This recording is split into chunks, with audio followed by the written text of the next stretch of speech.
বিসমিল্লাহির রহমানির রহিম। পুলিশ প্রবিধানমালা 1943 প্রবিধান 24-এ বলা হয়েছে, যখন পুলিশ অফিসারের বিরুদ্ধে নালিশ বা প্রাথমিক তথ্যে অভিযোগ করা হয় তখনকার পদ্ধতি। তারপরে আমরা চলে যাই 30 হচ্ছে পুলিশ আদালত ও ম্যাজিস্ট্রেটকে সম্মান প্রদর্শন করবে। 31 সরকারি উকিল বা পাবলিক প্রসিকিউটরের সাথে সুসম্পর্ক বজায় রাখবে।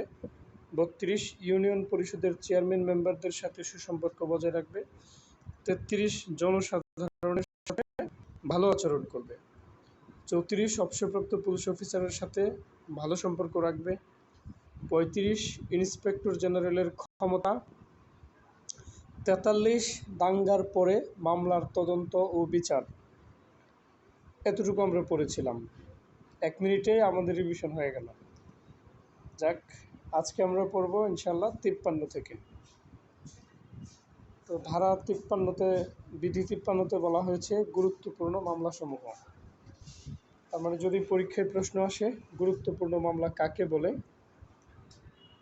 তাহলে এটার উত্তরটা হবে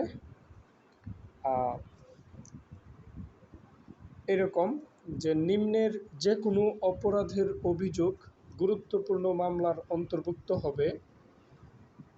নিম্নের যে কোনো অপরাধের অভিযোগ গুরুত্বপূর্ণ মামলার অন্তর্ভুক্ত হবে। তার মানে নিম্নের যে কোনো অপরাধের অভিযোগ, তার মানে নিচে কয়েকটা অভিযোগ লেখা হয়েছে। এই অভিযোগগুলোর মধ্যে যে কোনো অভিযোগ যদি করা হয়, যে কোনো অভিযোগ করা হয়, ওই অভিযোগের কারণে যদি মামলা হয় তাহলে ওই মামলাগুলো হবে গুরুত্বপূর্ণ মামলা। তো কি কি ধরনের অভিযোগ বা কি কি ধরনের মামলা বিশেষ মামলা হবে, গুরুত্বপূর্ণ মামলা হবে, স্পেশাল মামলা হবে? বলা হচ্ছে 1 নম্বরে বিশেষ প্রতিবেদনের মামলা। 2 নম্বরে বলা হচ্ছে শান্তি ভঙ্গ করার আশঙ্কা থাকলে।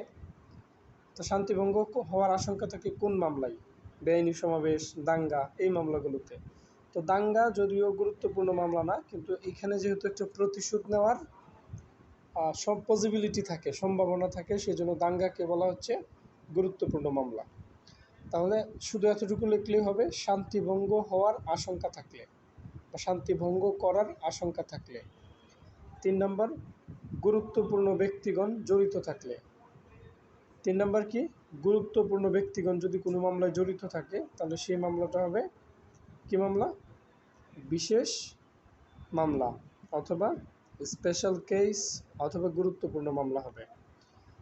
4 নম্বরে বলতেছে গুরুতর ঘটনা সম্বলিত মামলাসমূহ।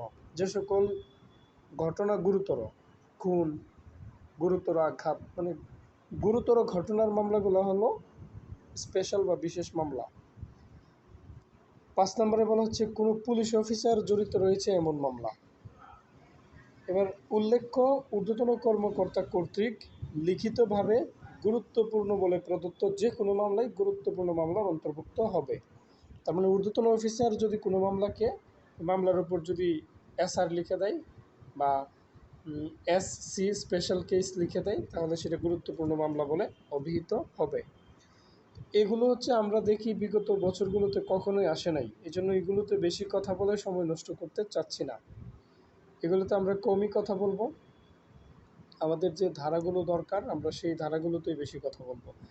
পিআরবির একটা ধারা পড়তেই 1 ঘন্টা লাগতে পারে, 40 মিনিট লাগতে পারে। একটা ধারার ভিতরে এতগুলো ক, খ, গ, ঘ, উ, চ, ইও পর্যন্ত, মানে 10টা কোটেশন একটার ভিতরেই। তো 10টাতে যদি দেখেন 3 মিনিট করে লাগে, তা 30 মিনিট, আধা ঘন্টা দরকার একটা ধারা পড়তে। 2টা ধারা পড়তে আমাদের সময় শেষ হয়ে যাবে। ওই ধারাগুলোতে আমরা বেশি সময় নিব। এখন একটু কম সময় নিয়ে এগুলো থেকে যেহেতু প্রশ্ন আসে না, তাই এগুলোর থেকে আমরা এতটা সময় না দিই। তো বলতেছে গুরুত্বপূর্ণ মামলা কাকে বলে? বিশেষ প্রতিবেদনের মামলা হলো গুরুত্বপূর্ণ মামলা। শান্তিভঙ্গ হওয়ার আশঙ্কা থাকলে এটাও গুরুত্বপূর্ণ মামলা। গুরুত্বপূর্ণ ব্যক্তিরা জড়িত থাকলে সেটা গুরুত্বপূর্ণ মামলা। গুরুতর ঘটনা সংবলিত মামলা সমূহ গুরুত্বপূর্ণ মামলা। কোনো পুলিশ অফিসার জড়িত রয়েছে এমন মামলাও গুরুত্বপূর্ণ মামলা। উল্লেখ্য যে ঊর্ধ্বতন কর্মকর্তা কর্তৃক লিখিতভাবে গুরুত্বপূর্ণ বলে প্রদত্ত যে কোনো মামলা গুরুত্বপূর্ণ মামলার অন্তর্ভুক্ত হবে। এই গেল 53 ধারা। 53-র পরে আমরা যাব 66। পিআরবি যেমন 1290টা আছে, এত পিআরবি তো আমাদের পড়তে হবে না, আমরা সর্বোচ্চ 300 পিআরবি পড়ব। তো এই যেখানে 53-র পরে আমরা 66-তে চলে যাচ্ছি, মানে কত বড় একটা গ্যাপ হচ্ছে মাঝখানে। আবার খেয়াল করবেন যে 43-এর পরে কিন্তু আমরা 53-তে চলে আসছি, 35-এর পরে 43-এ চলে আসছি। তার মানে 35-এর পরে 43, 43-এর পরে 53, 53-র পরে 66, বিশাল বড় বড় গ্যাপ দিচ্ছি। মাঝখানেরগুলো আমাদের দরকার নাই। পুলিশ সুপারের দায়িত্ব কী, পুলিশ সুপার কোন মামলা তদন্ত করবে, এগুলো আমরা কনস্টেবল হিসেবে আমাদের জানার দরকার নাই। আচ্ছা, তো 66 ধারা দেখি, মামলা প্রত্যাহার। এখানে একটা এমসিকিউ আসতে পারে, এই কারণে 66 ধারাটা রাখলাম। যে ধারাগুলো থেকে প্রশ্ন আসতে পারে সেগুলো তো প্রশ্ন আকারেই পড়াচ্ছি, আর যেগুলো থেকে এমসিকিউ আসতে পারে সেগুলো ধরে রাখছি। তো 66 ধারা বলা হচ্ছে মামলা প্রত্যাহার সম্পর্কে।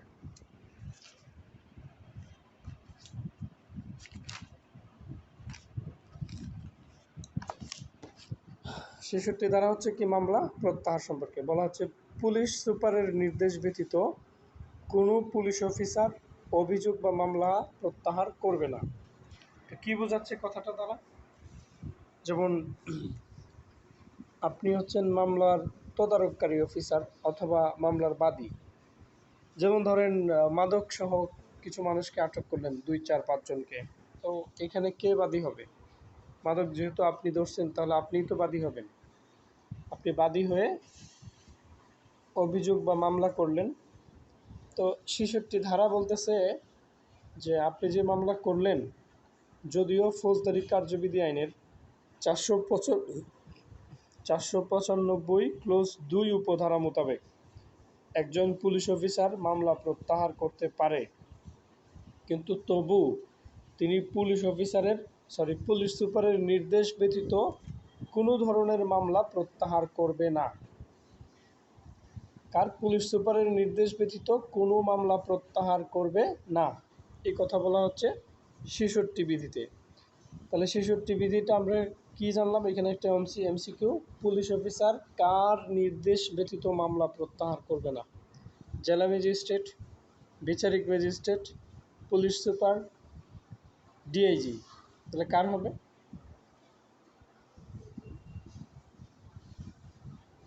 কার হবে? এসপি বা পুলিশ সুপারের নির্দেশ ছাড়া পুলিশ অফিসার মামলা প্রত্যাহার করবে না, 66 ধারা। আর 67 ধারাটা গুরুত্বপূর্ণ না, তবুও এক কথাই বলে রাখি, এটা নোটের মধ্যে নাই। 67 ধারা হচ্ছে মামলা প্রত্যাহারের ফল। মানে কি, একটা মামলা আপনি প্রত্যাহার করলেন, অথবা না, মামলা প্রত্যাহারের ফল, এটা 66 ধারাই। 67 ধারাতে বলা হচ্ছে যখন আদালত একটা মামলার বিচার করে রায় দিল, তখন পুলিশ সুপারের কাছে যদি মনে হয় যে ওই বিচারে শাস্তিটা কম দেওয়া হয়েছে অথবা যথাযোগ্য রায় আসে নাই, তাহলে কি করবে তাহলে পুলিশ সুপার ওই মামলাটা আবার বিবেচনা করার জন্য আপিল করতে পারবে। এটা আমাদের জন্য গুরুত্বপূর্ণ না, এটা দরকার নাই। তাহলে 66 হচ্ছে মামলা প্রত্যাহার। 66-র পরে আমরা যাব 68। 68 হচ্ছে কেস ডায়েরির হেফাজত। আমরা কেস ডায়েরি পড়েছিলাম না ফৌজদারি কার্যবিধিতে? কত ছিল ধারাটা ফৌজদারি কার্যবিধির? মামলা ডায়েরি, কেস ডায়েরি, আবার এটাকে আর কি বলা যায়, সিডি মানে কেস ডায়েরি, মামলা ডায়েরি, এগুলা 172 ধারা ফৌজদারি কার্যবিধি আইনের 172 ধারা ছিল কেস ডায়েরি। তো কেস ডায়েরি কাকে বলে? মামলার তদন্তকারী অফিসার মামলার তদন্তের দৈনন্দিন অগ্রগতি যে নির্ধারিত ফরমে লিপিবদ্ধ করে তাকে কেস ডায়েরি বলে। এই কেস ডায়েরির হেফাজত সম্পর্কে পিআরবি 68-তে আলোচনা করা হয়েছে। এই কেস ডায়েরির হেফাজত সম্পর্কে পিআরবি 68-তে বিস্তারিত আলোচনা করা হয়েছে। এই কেস ডায়েরিটা কিভাবে হেফাজত করতে হবে, কার কাছে থাকবে, এক জায়গা থেকে যদি আরেক জায়গায় কেস ডায়েরিটা পাঠানো হয় তাহলে কিভাবে পাঠাবে যাতে এর গোপনীয়তা রক্ষা করা যায়। এই হেফাজত, এক কথায় হেফাজত মানে এটা একদম রক্ষিত অবস্থায় থাকবে, যে কেউ এটা নিতে পারবে না, যে কেউ এটা দেখতে পারবে না, এই হচ্ছে হেফাজত। তাহলে কেস ডায়েরির হেফাজত বিষয়ে বিস্তারিত আলোচনা করা আছে পিআরবি 68 বিধিতে। পিআরবি 68 বিধিতে হচ্ছে কেস ডায়েরির হেফাজত সম্পর্কে আলোচনা করা আছে। এবার যদি প্রশ্ন আসে কে কে মামলা ডায়েরি দেখতে পারেন, কে কে কেস ডায়েরি বা মামলা ডায়েরি বা সিডি দেখতে পারেন, এর উত্তর হচ্ছে 68 ক বিধি। প্রথম যে কলার এই ক বিধির মধ্যে আছে কে কে কেস ডায়েরি দেখতে পারবে, সাথে খটাও দেওয়া যায়, তাহলে 68 ক 68 খ এই দুইটা উপধারা দিয়ে হচ্ছে কে কে মামলা ডায়েরি বা কেস ডায়েরি বা সিডি দেখতে পারে, এটার উত্তর। তাহলে আমরা প্রথমে শিখি কে কে মামলা ডায়েরি দেখতে পারে। উত্তর হচ্ছে কেবলমাত্র নিম্নোক্ত অফিসারগণ কেস ডায়েরি দেখতে পারেন। প্রথমে কেস ডায়েরিটা যে বানাইছে সে তো অবশ্যই দেখতে পারবে। কেস ডায়েরি কে বানায়? তদন্তকারী কর্মকর্তা, যে মামলা তদন্ত করে সেই তো কেস ডায়েরি লেখে, তাহলে তদন্তকারী অফিসার দেখতে পারবে। যেহেতু ভারপ্রাপ্ত কর্মকর্তার স্বাক্ষর দিয়ে কেস ডায়েরি বা এজাহার বা মামলার নথিপত্র সব কোর্টে যায়, তাহলে আর কে দেখতে পারবে? ভারপ্রাপ্ত কর্মকর্তাও দেখতে পারবে। একটু নিচে থেকে উপরে যান না, তাহলেই তো বুঝতে পারবেন। প্রথমে তদন্তকারী কর্মকর্তা, এরপরে থানার ভারপ্রাপ্ত কর্মকর্তা, এরপরে কে দেখতে পারবে? ভারপ্রাপ্ত কর্মকর্তার ঊর্ধ্বতন যে কোনো অফিসার, সার্কেল অফিসার হোক অথবা ওই ওই যে থানা এলাকায় সে কর্মরত আছে ওই থানার মধ্যে যদি দায়িত্বপ্রাপ্ত এডিশনাল এসপি থাকে বা এসপি, পুলিশ সুপার, মানে এক কথায় হচ্ছে ভারপ্রাপ্ত কর্মকর্তার ঊর্ধ্বতন যে কোনো অফিসার কেস ডায়েরি দেখতে পারবে। আর কে দেখতে পারবে? Court officer. মনে রাখার কৌশল কি? নিচে থেকে উপরে যাবেন। তদন্তকারী কর্মকর্তা, ভারপ্রাপ্ত কর্মকর্তা, ভারপ্রাপ্ত কর্মকর্তার ঊর্ধ্বতন যে কোনো অফিসার, কোর্ট অফিসার।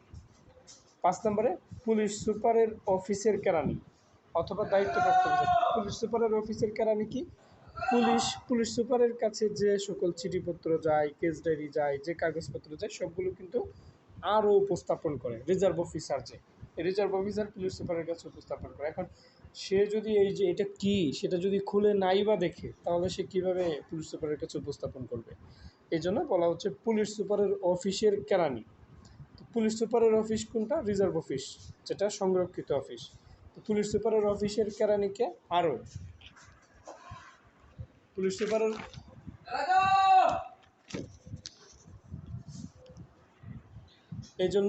এই জন্য বলা হচ্ছে পুলিশ সুপারের অফিসের কেরানি অথবা বলা হচ্ছে দায়িত্বপ্রাপ্ত অফিসার। এবার আরও ছাড়া যদি এই দায়িত্বে অন্য কেউ থাকে তাহলে সেই দায়িত্বপ্রাপ্ত অফিসারও উপস্থাপন করবে। তাহলে অথবা দায়িত্বপ্রাপ্ত অফিসার এই কথাটা লিখে দেবেন। পুলিশ সুপারের অফিসের কেরানি অথবা দায়িত্বপ্রাপ্ত অফিসার। ও 6 হচ্ছে পুলিশ সুপারের অনুমতিক্রমে যে কোনো ব্যক্তি। 6 কি পুলিশ সুপারের অনুমতিক্রমে যে কোনো ব্যক্তিও কেস ডায়েরি দেখতে পারে। এই হলো 68 ক। এবার 68 খতে যান। পুলিশ সুপার কেস ডায়েরি দেখার জন্য যে কোনো ব্যক্তিকে অনুমতি দিতে পারেন। তার মানে এবার পুলিশ অফিসার ব্যতীত যদি কোনো পাবলিক দেখতে চায় তাহলে তো পাবলিক দেখার নিয়ম নাই, সে তো কেস ডায়েরি দেখতে পারবে না। কিন্তু পুলিশ সুপার যদি পারমিশন দিয়ে দেয় যে ঠিক আছে দেখো দিয়ে দাও, তাহলে দেখতে পারবে। তার মানে পুলিশ সুপার কেস ডায়েরি দেখার জন্য পুলিশ অফিসার ব্যতীতও যে কোনো ব্যক্তিকে অনুমতি দিতে পারেন, মানে দেখার জন্য অনুমতি দিতে পারেন। এগুলো 68 খ। তাহলে 68 ক হলো কারা কারা দেখতে পারে? 68 খ হলো পুলিশ সুপারের অনুমতি নিয়ে পুলিশ অফিসার ব্যতীত অন্য যে কোনো ব্যক্তিও কেস ডায়েরি দেখতে পারে। এই হলো 68 খ। এরপর যায় 68 গ। প্রত্যেক পুলিশ অফিসার তার কাছে রক্ষিত কেস ডায়েরি নিরাপদ হেফাজতের জন্য দায়ী থাকবেন। তার মানে কেস ডায়েরিটা যার কাছেই থাকে, যখন তদন্তকারী অফিসারের কাছে থাকে তখন সে, যদি ভারপ্রাপ্ত অফিসারের কাছে থাকে সে, সার্কেল অফিসারের কাছে থাকলে সে, অথবা ওই যে দায়িত্বপ্রাপ্ত অফিসারের কাছে থাকলে সে। তার মানে কেস ডায়েরিটা যার কাছে থাকবে এটার নিরাপদ হেফাজতের জন্য সে দায়ী হবে। যদি কোনোভাবে ফাঁস হয়ে যায়, কার কাছে কেস ডায়েরি থাকা অবস্থায়, যেমন ধরেন কেস ডায়েরিটা তদন্তকারী অফিসারের কাছে ছিল, তো এতদিন এই বিষয়ে কারোর কোনো কথাবার্তা ফাঁস হয় নাই। যখনই এটাকে কোর্টে পাঠানো হয়েছে তখনই এটা ফাঁস হয়ে গেল, মানে ওই বিষয়ে মামলার যে আসামি আছে তারা জেনে দেখা গেল অ্যাডভান্স কথা বলতেছে, তাহলে বোঝা গেল এতদিন তদন্তকারী অফিসারের কাছে ছিল, এটা ফাঁস হয় নাই। যখনই কোর্ট অফিসে গেছে তখন পাস হয়েছে। তার মানে যে সময়টাতে পাস হয়েছে ওই সময়টাতে কেস ডায়েরিটা কোথায় ছিল, কার কাছে ছিল। যদি দেখা যায় কোর্টে ছিল, তাহলে কোর্টের কেউ না কেউ ফাঁস করছে। তো এবার এই কেস ডায়েরিটা কার দায়িত্বে, কোর্টে যদি কেস ডায়েরি থাকে কার দায়িত্বে থাকে, কোর্ট অফিসারের দায়িত্বে থাকে। এবার যেই ফাঁস করো এটার হেফাজতের জন্য দায়ী থাকবে কোর্ট অফিসার। তাহলে ৬৮ গতে বলা হচ্ছে প্রত্যেক পুলিশ অফিসার তার কাছে রক্ষিত কেস ডায়েরির নিরাপদ হেফাজতের জন্য দায়ী থাকবেন। প্রথম ৬৮ ক, কে কে কেস ডায়েরি দেখতে পারে। ৬৮ খ, পুলিশ সুপারের অনুমতি নিয়ে যে কোনো ব্যক্তি কেস ডায়েরি দেখতে পারবে। ৬৮ গ, প্রত্যেক পুলিশ অফিসার তার কাছে রক্ষিত কেস ডায়েরির নিরাপদ হেফাজতের জন্য দায়ী থাকবে। ৬৮ ঘ, প্রতিটি কেস ডায়েরি মামলা আপিল সহ চূড়ান্তভাবে নিষ্পত্তি না হওয়া পর্যন্ত গোপনীয় দলিল হিসেবে বিবেচনা করতে হবে। তার মানে একটা মামলা যদি নিষ্পত্তি হয়ে যায়, মানে বিচারের রায় হয়ে যায়, এরপরে যদি আবার ওইটাতে আপিল করা হয়, তাহলে এই আপিলের রায়ও যদি হয়ে যায়, এরপরে এটা প্রকাশ পাইলে আর কোনো সমস্যা নাই। তার মানে মামলার রায় হয়ে গেলে এবং ওই মামলাতে যদি আবার আপিল করা হয়, আপিল সহ রায় হওয়ার আগে পর্যন্ত এই মামলাটাকে এই কেস ডায়েরিটাকে গোপনীয় দলিল হিসাবে বিবেচনা করতে হবে। কোনোভাবেই এই কেস ডায়েরিটা ফাঁস করা যাবে না, কারো কাছে এর কপি প্রেরণ করা যাবে না, এটাকে গোপনীয় দলিল হিসেবেই বিবেচনা করতে হবে। আচ্ছা, ৬৮ ঘ গেল। এবার ৬৮ ওতে যাই, বলতেছে কেস ডায়েরি তালাবদ্ধ করে রাখতে হবে এবং মুখবন্ধ খামে করে প্রেরণ করতে হবে। তার মানে যার কাছে কেস ডায়েরি থাকবে সেই কেস ডায়েরিটা কী করে রাখবে, তালাবদ্ধ করে রাখবে, যাতে যে কেউ এটা দেখতে না পারে। এবং যখনই এক জায়গা থেকে আরেক জায়গায় পাঠানো হবে, যেমন ধরেন থানা থেকে সার্কেল অফিসে অথবা কোর্টে পাঠানো হচ্ছে, অথবা পুলিশ সুপারের অফিসে এক কপি পাঠানো হচ্ছে, বলা হচ্ছে যে যখন এক জায়গা থেকে আরেক জায়গায় কেস ডায়েরিটা পাঠানো হবে, প্রেরণ করা হবে, তখন মুখবন্ধ খামের মধ্যে, খামের ভিতরে আপনি কেস ডায়েরিটা ঢুকাবেন, তারপরে এটাকে আটা দিয়ে লাগাই দিতে হবে। এ হচ্ছে মুখবন্ধ খাম। তাহলে মুখবন্ধ খামে করে প্রেরণ করতে হবে। এবং সিনিয়র, যখন আপনি এই কেস ডায়েরিটা কোর্টে পাঠাবেন, তখন সিনিয়র কোর্ট অফিসারের নামে কেস ডায়েরি প্রেরণ করতে হবে। তাহলে কোর্টে যখন পাঠাবেন, কোর্টে কিন্তু একাধিক ইন্সপেক্টর থাকে, তো সিনিয়র সেই সিনিয়র কোর্ট অফিসারের নামে কেস ডায়েরি প্রেরণ করতে হবে। ৬৮ ও। এবার যে ৬৮ চ বলতেছে যার নামে কেস ডায়েরি প্রেরণ করা হয়েছে তিনি ছাড়া অন্য কেউ কেস ডায়েরির খাম খুলবেন না। তো যার নামে কেস ডায়েরি পাঠানো হয়েছে তিনি ছাড়া অন্য কেউ কেস ডায়েরির খাম খুলবেন না। কেবলমাত্র পুলিশ সুপারের কাছে যদি প্রেরণ করা হয়, তাহলে কেরানি অথবা দায়িত্বপ্রাপ্ত অফিসার খুলতে পারবে। এছাড়া অন্যান্য ক্ষেত্রে যেমন কোর্ট অফিসারের কাছে পাঠাইছে তিনি খুলবে, ভারপ্রাপ্ত অফিসার তো একই থানাতে, এটা সমস্যা নেই, সার্কেল অফিসারের কাছে ধরে পাঠাইছে উনি খুলবে। তো এটা বলা হচ্ছে যার নামে কেস ডায়েরি পাঠানো হয়েছে তিনি ছাড়া অন্য কেউ কেস ডায়েরির খাম খুলবে না, এটা রেখে দিবে। উনি যদি বাইরে থাকে তাহলে কেস ডায়েরিটা রেখে দিবে, উনি আসার পর ওনার কাছে দিবে। এবং কেস ডায়েরি যে রাখলো সে স্বাক্ষর করে রিসিভ কপি দিয়ে রাখবে যে এত তারিখ এতটার সময় সেটা রিসিভ করছে, কিন্তু এটার মুখ খুলবে না। যার নামে এসেছে সে আসার পর তার কাছে কেস ডায়েরি দিবে, সে খুলবে। এই কথাই বলা হয়েছে ৬৮ চতে। এরপরে ছ বর্গীয় ঝ, এই তিনটা আমাদের লাগবে না, আমরা ইও ধারাটা পড়বো। এইখান থেকে এমসিকিউ আসে, ইও ধারা থেকে এমসিকিউ আসে। তো ইও ধারাটা হচ্ছে প্রতিটি তদন্তকারী অফিসারকে কেস ডায়েরি তালাবদ্ধ করে রাখার জন্য দলিল বাক্স। তার মানে কেস ডায়েরি তালাবদ্ধ করে রাখার জন্য তদন্তকারী অফিসারকে কি দেওয়া হবে, দলিল বাক্স দেওয়া হবে। এবং সহকারী পুলিশ সুপার ও কোর্ট অফিসারকে একটি করে আলমারি দেওয়া হবে। তার মানে কেস ডায়েরি তালাবদ্ধ করে রাখার জন্য তদন্তকারী অফিসারকে দেওয়া হবে দলিল বাক্স, আর সহকারী পুলিশ সুপার ও কোর্ট অফিসারকে দেওয়া হবে একটা করে আলমারি।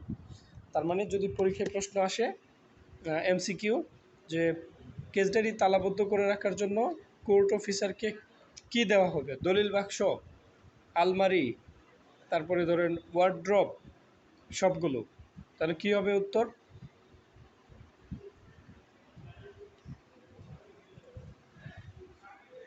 আলমারি দেওয়া হবে। আর তদন্তকারী অফিসারকে দেওয়া হবে দলিল বাক্স, তদন্তকারী অফিসারকে দেওয়া হবে দলিল বাক্স। তাহলে আমরা আবার একটু পড়ি। 24 নালিশ বা প্রাথমিক তথ্যে অভিযোগ করা হলে তখনকার পদ্ধতি পুলিশ অফিসারের বিরুদ্ধে যদি করা হয়। 30 বলা হচ্ছে যে পুলিশ আদালত ও ম্যাজিস্ট্রেটগণের প্রতি সম্মান প্রদর্শন করবে। 31 সরকারি উকিল বা পাবলিক প্রসিকিউটরের সাথে সুসম্পর্ক রাখবে। 32 ইউনিয়ন পরিষদের চেয়ারম্যান মেম্বারদের সাথে সুসম্পর্ক রাখবে। 33 জনসাধারণের সাথে ভালো আচরণ করবে। 34 অবসরপ্রাপ্ত পুলিশের সাথে ভালো আচরণ করবে। 35 ইন্সপেক্টর জেনারেলের ক্ষমতা। 43 দাঙ্গার পরে মামলার বিচার ও তদন্ত, মামলার তদন্ত বিচার। 43-এর পরে 53 গুরুত্বপূর্ণ মামলাসমূহ। 53-র পরে হচ্ছে 66 মামলা প্রত্যাহার। তারপরে 68 কেস ডায়েরির হেফাজত। 68 হলো কেস ডায়েরির হেফাজত।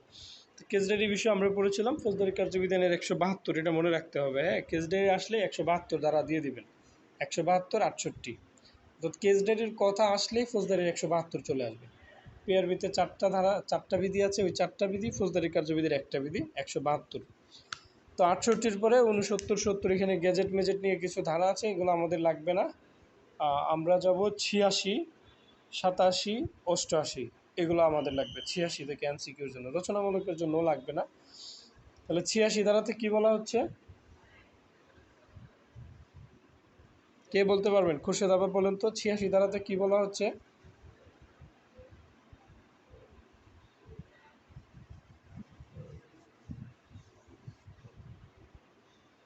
জনকল্যাণমূলক কর্মকাণ্ডে পুলিশ অংশগ্রহণ করতে পারবে, তবে প্রার্থী হতে পারবে না। তবে কোনো প্রার্থী হতে পারবে না, কি হতে পারবে? কোনো একটা মিটিং বা অনুষ্ঠান হলে ওইটার সদস্য হতে পারবে। ইন্সপেক্টর হতে পারবে সদস্য। তাহলে 86 ধারা হলো পুলিশ জনকল্যাণমূলক কাজে অংশগ্রহণ করতে পারবে। 87 হলো যে কোনো উদ্দেশ্যে জনসাধারণের নিকট হতে পুলিশ অফিসার চাঁদা আদায় করতে পারবে না। 88 ধারা হলো অস্ত্র আইনের আওতা হতে অব্যাহতি। 88 ধারা হলো কি? অস্ত্র আইনের আওতা হতে অব্যাহতি। তার মানে পুলিশ অফিসার সাথে পোশাকের সাজ সরঞ্জাম হিসেবে অস্ত্র নিয়ে ডিউটি করবে। এতে কি অস্ত্র আইনের যে বিধিবিধানগুলো আছে সেগুলো পুলিশের ক্ষেত্রে প্রযোজ্য হবে না। এ হলো 88 ধারা। এগুলো থেকে আমি দেখি যে 100-র ভিতর থেকে কোনো প্রশ্ন আসে না, 100-র পর থেকে সব প্রশ্ন আসে। তো আমার কাছে আজকে এতটুকুই পড়াবো, কালকে আমরা পড়বো। তাহলে 88 পর্যন্ত যতটুকু পড়াইছি, এই 88 পর্যন্ত কালকে সকালে একটা এমসিকিউ পরীক্ষা নিব। কালকে নিয়েছিলাম না 5টা এমসিকিউ গতদিন, আর আগামীকালকে 10টা এমসিকিউ নিব পরীক্ষা এই 88-র মধ্যে, পিআরবি 88-র মধ্যে। আর দণ্ডবিধির 89 কি বলছে বলেন? ওই যে অস্ত্রের বিষয়ে না?